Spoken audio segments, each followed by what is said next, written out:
Mais uma vez estamos aqui para juntos meditarmos um pouco nas Sagradas Letras.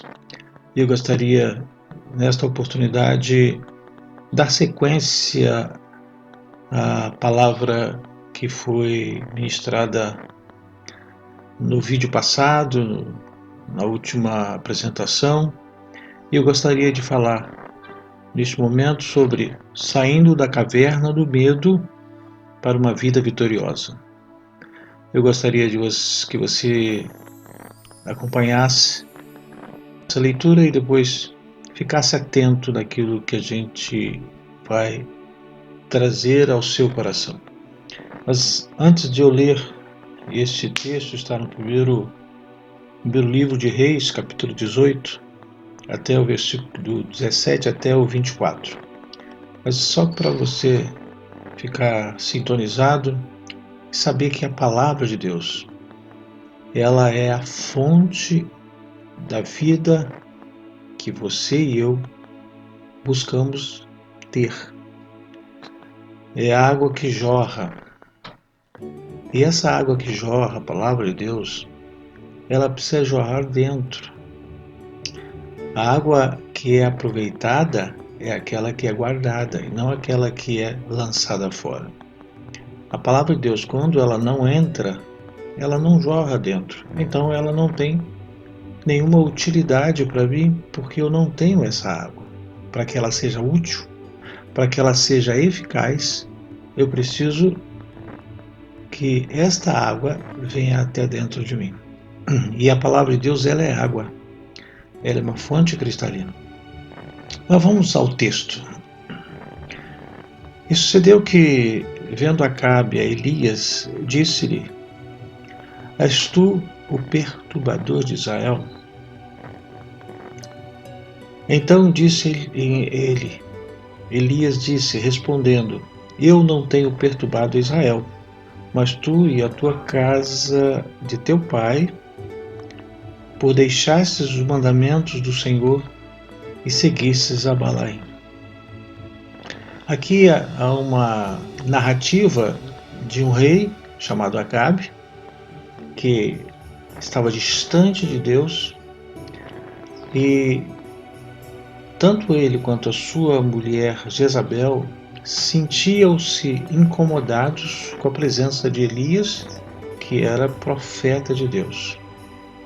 E Acabe foi até Elias perguntando se ele era o perturbador de Israel. Na verdade, Acabe não sabia, não conhecia a fisionomia de Elias. E ele foi até ele, e quando o avistou, disse: É você o perturbador de Israel?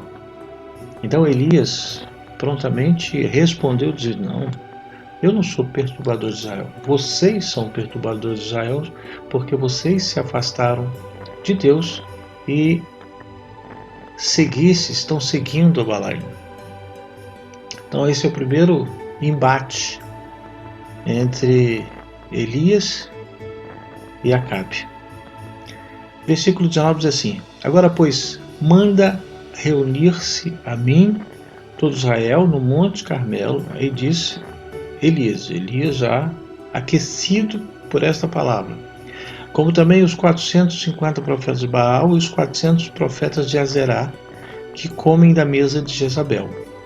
Então Acabe convocou todos os filhos de Israel e reuniu os profetas no Monte Carmelo. Acabe aceitou o desafio.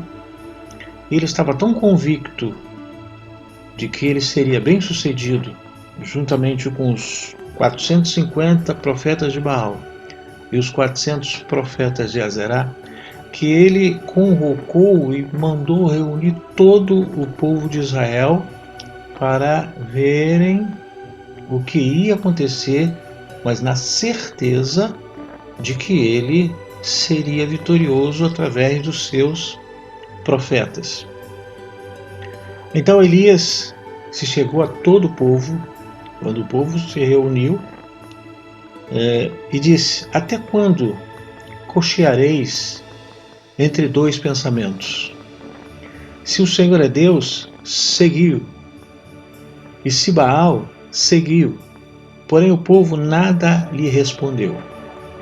Então disse Elias ao povo: Só eu fiquei por profeta do Senhor, e os profetas de Baal são 450 homens.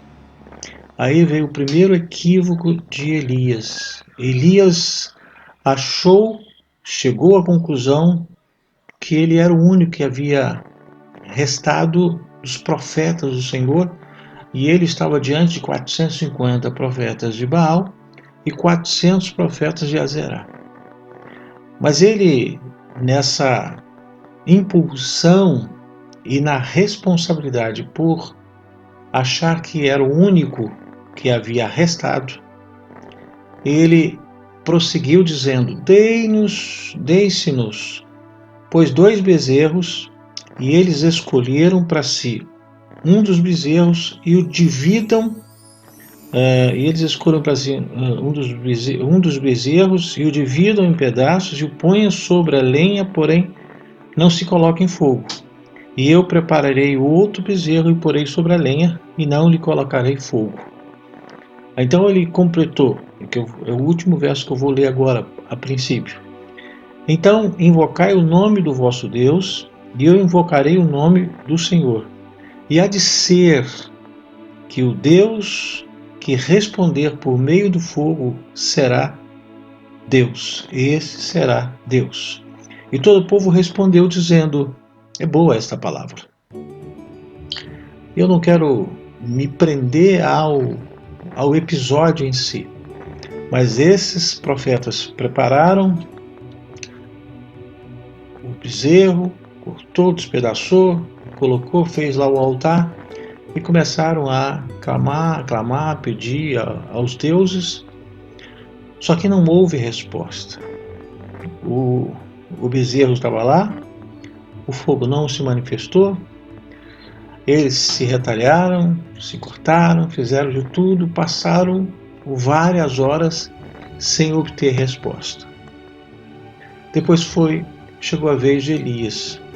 Elias, motivado pela coragem, pela fé, pela certeza e achando que era o único, ele cavou uma cova, uma vala em volta do onde estava lá a oferta, o holocausto, pediu para encher tudo de água, e depois ele fez o preparativo, ele reparou o altar e depois ele começou a clamar, pedindo para que Deus respondesse com fogo. Eu sei que tu és Deus e manda fogo. E Deus respondeu. Deus mandou fogo, lambeu a água, consumiu aquele holocausto e o povo ficou atônito. Elias, aproveitando o povo estando pasmem, ele disse: agora vamos acabar com esses profetas. E foram eliminados todos os 850 profetas. Aí começa o dilema na vida de Elias. No capítulo 19 desse mesmo livro, Acabe saiu de perto de Elias, foi até a Jezabel, sua mulher, e contou tudo que Elias havia feito. E como totalmente matara todos os profetas à espada. No versículo 2 do capítulo 19, Jezabel então mandou um mensageiro a Elias a dizer-lhe: assim faça aos deuses, e outro tanto, se de certo amanhã a estas horas não puser a tua vida como a de um deles. Olha quantas coisas que a gente pode analisar. Primeiro, se Jezabel estava disposta a matar Elias, por que ela mandou o recado? Por que ela não mandou logo uma comitiva, um exército, parte do seu exército, para prender e matar Elias? Ela mandou um recado. Por quê? Porque havia temor. Havia uma certa preocupação, um certo... que esse homem pode fazer? Vou mandar um recado para ele. Ela estava tentando pegar o fio da meada de uma situação para poder pegar Elias. A Bíblia fala que o que vendo Elias, o mensageiro, e ouvindo o que o mensageiro disse, foi um recado. Ele já levantou-se para escapar com vida. Se foi, chegando a Berseba, que é de Judá, deixou ali o seu servo. No versículo 4 diz assim: ele, porém, foi ao deserto, caminho de um dia, e foi sentar-se debaixo de um zimbro, e pediu para si a morte, e disse: já basta, Senhor. Toma agora a minha vida, pois não sou melhor do que meus pais. Olha como Elias estava entrando numa contradição comportamental. Ele recebeu um recado, com medo de ser morto, fugiu. Ele não recebeu uma tropa, ele não fugiu de uma tropa, ele fugiu de um recado. Havia um mensageiro que estava trazendo o recado, e ele fugiu desse recado e foi ao deserto caminhando, o caminho de um dia. Ele cansou, se reclinou lá, se abaixou lá debaixo de um zimbro e pediu a morte, pediu para que o Senhor retirasse a sua vida. O homem que fugiu da morte pediu a morte por causa do estado que ele começou a nutrir dentro dele. Havia medo, havia pânico, e ele estava entrando no processo depressivo. Ele pediu a morte. E aí o que acontece quando uma pessoa está com muita depressão? Ele vai dormir. Elias dormiu, pegou lá, deitou lá, fez uma pedra lá e começou a deitar e dormiu muito, muito. Havia o cansaço físico, havia o cansaço mental, havia o cansaço emocional. E ele dormiu. A Bíblia Sagrada diz que o anjo veio até ele, tocou-lhe uma vez e disse: Elias, come e bebe. Elias se levantou, meio assim atônito por causa do sono, comeu e bebeu e voltou a dormir. E assim que está, assim o homem que com depressão, ele vai, quando come, ele come, bebe alguma coisa e vai dormir. Não tem, perde o rumo, perde a perspectiva. Ele faz o que precisa ser feito e olhe lá, mas a vontade dele é só dormir, é só ficar quieto. E outra vez o anjo lhe tocou e disse: Elias, come e bebe, porque longa é a tua caminhada. Elias comeu, Elias bebeu, e a Bíblia diz que com a força daquela comida, daquela água, ele caminhou 40 dias e 40 noites. Elias deu continuidade ao seu processo de fuga. Quem está com depressão, ele dá continuidade ao processo de fuga. No início de uma ajuda, ele procura primeiro fugir. Ele deu reinício ao processo de fuga. Então ele foi e se escondeu numa caverna, no Monte Horebe. E lá ele ficou com a sua capa, ele ficou protegido,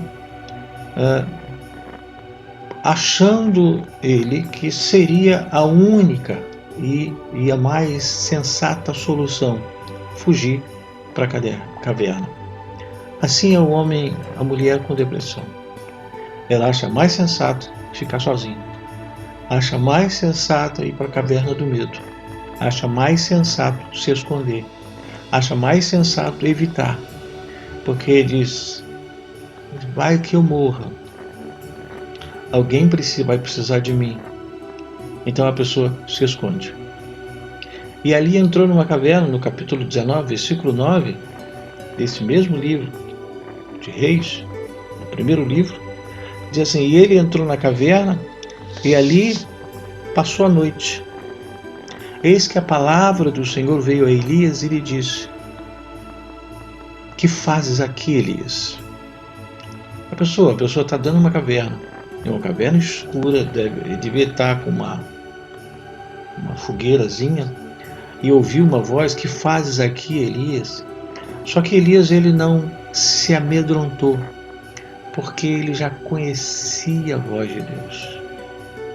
O deprimido, depressivo, ele não se espanta com a voz de Deus, mas isso não o retira da caverna. Ele ficou no seu cantinho, ouvindo a voz de Deus e respondendo aquilo que o Senhor havia lhe perguntado: que fazes aqui? E a justificativa dele, ele disse: tenho sido muito zeloso pelo Senhor Deus dos exércitos, porque os filhos de Israel deixaram a tua aliança, derrubaram os teus altares e mataram os teus profetas à espada, e só eu fiquei. E busco a minha vida para me atirarem. Elias estava dizendo assim: meu Deus, só tem eu nessa empreitada.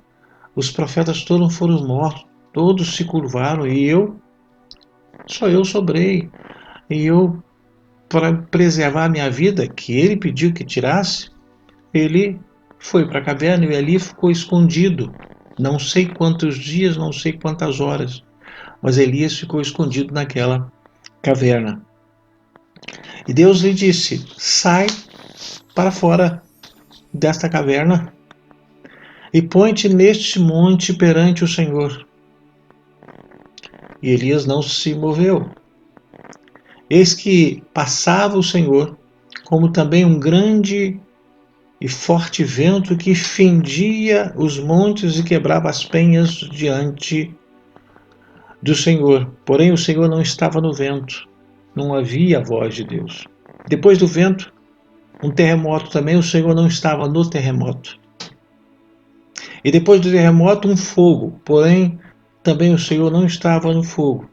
E depois do fogo, porém, uma voz mansa e delicada, uma suave brisa.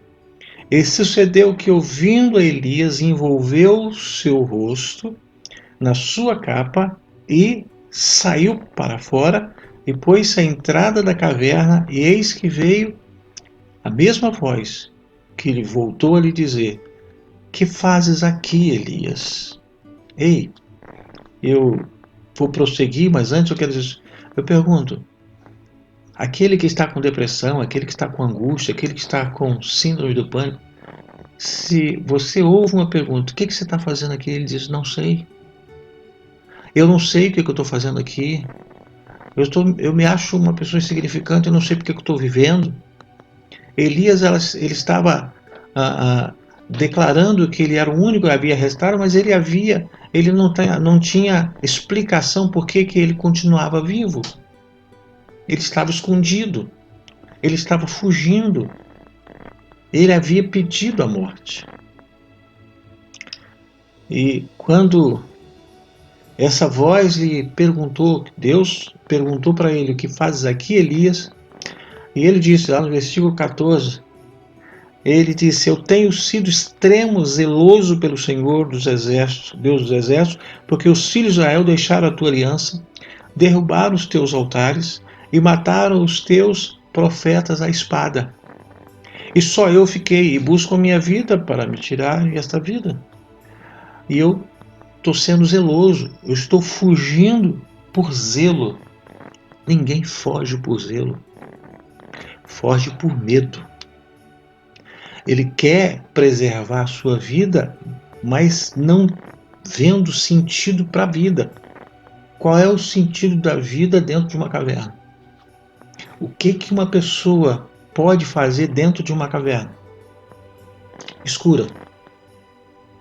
Há uma contradição, há um contraditório comportamental na vida de Elias e na vida daquele que está nesse estado de medo, de depressão, de angústia, de desespero, sem rumo, sem direção. E aí o Senhor lhe disse: vai, volta pelo teu caminho para o deserto de Damasco. E chegando lá, unja a Azael, rei da Síria, também a Jeú. Deus deu responsabilidades para Elias nesse caminho de volta. Ei, você quer sair desse estado de depressão, desse estado de angústia? Você começa a voltar pelo caminho da sua fuga. Volte. Mas adquirindo a confiança, readquirindo a sua confiança e sabendo que você pode realizar, pode fazer, pode cumprir, pode exercer, porque você não mudou. O que mudou foi dentro de você. Aquilo que você, a sua capacidade, o seu potencial de realização, de exercício, de ação, continua com você. A questão é que dentro de você mudou, a coragem foi invadida pelo medo, acorrentou a sua coragem, o medo, e você deprimiu-se. E você pede a morte. E você vive em fuga. E não é por aí. E aí o Senhor disse: também deixei ficar ali Israel, só para ele ficar mais esperto. Elias, eu deixei ficar Israel 7.000. Todos os joelhos que não se dobraram a Baal, e toda a boca que não o beijou. Elias não era o único. Havia 7.000. Elias era o único que havia fugido. Entenda isso. Eu quero completar. Quando o homem está na sua depressão, ele acha que é o único que ainda está de pé. Os outros não conseguiram. Mas, na verdade, não é isso que se traduz o comportamento. Mas ele é o único de muitos que está fugindo, que está na caverna. E aquele que está na caverna, ele acha que não tem mais ninguém. Ei, não saia dessa situação que você não vai suportar. Você precisa ouvir a voz de Deus. Está na hora de você sair da caverna. Está na hora de você sair, tirar essa capa, levar essa capa e voltar para o caminho da reconstrução. Você continua sendo a pessoa com o mesmo potencial, com a mesma capacidade, com o mesmo discernimento de decisões, autoridade. Está tudo dentro de você. A questão é que você foi atropelado pelo medo através de um recado. Um recado mudou toda a sua estrutura interior. Às vezes situações pequenas que acontecem na nossa vida, uma voz, uma mensagem, uma resposta, uma reação, muda todo o nosso interior e a gente perde o foco, perde o rumo e a gente passa a trilhar o caminho do medo.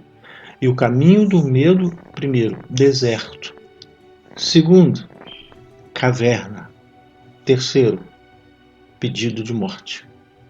Então eu gostaria que você, nesta hora, refletisse e retornasse do caminho do deserto, do caminho desse medo, tendo um encontro com Deus, ouvindo e dando crédito àquilo que Deus está falando para você, porque você tem uma missão a cumprir. Por isso você está vivo. Ninguém está na Terra simplesmente por estar. Tudo que existe há um propósito da parte de Deus. Então Deus tem um propósito para a sua vida. Então eu gostaria que você atentasse para isso, mudasse a sua história.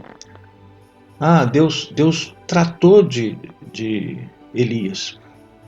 E Deus tem levantado homens e mulheres para tratar de pessoas com esse estado de depressão. Ele tem levantado terapeuta, um psiquiatra, um psicanalista, um psicólogo, às vezes um neurologista. E eu gostaria que você retornasse, tivesse consciência de que você não está sozinho. Tem pelo menos 7.000 que estão passando para as mesmas dificuldades, mas não se curvaram. E a única pessoa que se curvou, não para Baal, mas se curvou para o medo, foi Elias. Levante-se. Deus quer abençoar você. Deus quer dar vitória para você. Elias teve um final bem marcante. Né? Uma carruagem de fogo. Ele subiu no redemoinho. Elias teve uma saída triunfal, uma vitória triunfal. Eu quero orar por você para que você possa ter uma vida triunfal. Mesmo diante dessa situação que a gente está vivendo, desta crise epidêmica, dessa pandemia, que você possa sair da caverna, que você possa acreditar que você tem um Deus que cuida de você. Pai, no nome de Jesus Cristo, eu quero te pedir a bênção sobre a vida deste que está me ouvindo, desta que está me ouvindo. Não sei o estado em que se encontra, mas tu conheces, Senhor. Muda a história dele, muda a história dela, e essa mudança é em função daquilo que ela vai ouvir. O que deturpou a vida de uma pessoa foi naquilo que ouviu. Elias teve uma mudança comportamental porque ouviu um recado e aquele recado desestruturou a vida dele. Mas este mesmo ouvido, ele ouviu uma outra voz que lhe indagava o que ele fazia ali e lhe deu uma direção. E ele atentou para esta segunda voz e a caverna ficou para trás. E ele voltou pelo caminho da fuga com a coragem e com a força da palavra de Deus. Então, Senhor, esses que estão aqui, que possam dar ouvido a esta segunda voz, para que possam sair da caverna, para que possam buscar ajuda, para que possam retornar e retomarem uma vida vitoriosa pelo precioso nome de Jesus Cristo. Amém. Eu gostaria de dizer que eu sou psicanalista clínico, também sou pastor, sirvo ao Senhor da Igreja Evangélica Vida em São José do Calçado, e eu atendo na Clínica CIS, lá em Bom Jesus da Bapuana, aqui no Laboratório Kashima, em São José do Calçado, e eu gostaria de dizer que eu quero lhe ajudar. Não é difícil me encontrar, é fácil me encontrar. Tá? Que Deus possa te abençoar. E outra coisa, aqui embaixo tem lá uma palavra em vermelho, diz assim, inscrever-se. Clica ali em cima. No lado direito tem uma mãozinha lá, um coração, uma mãozinha lá para curtir. Curta.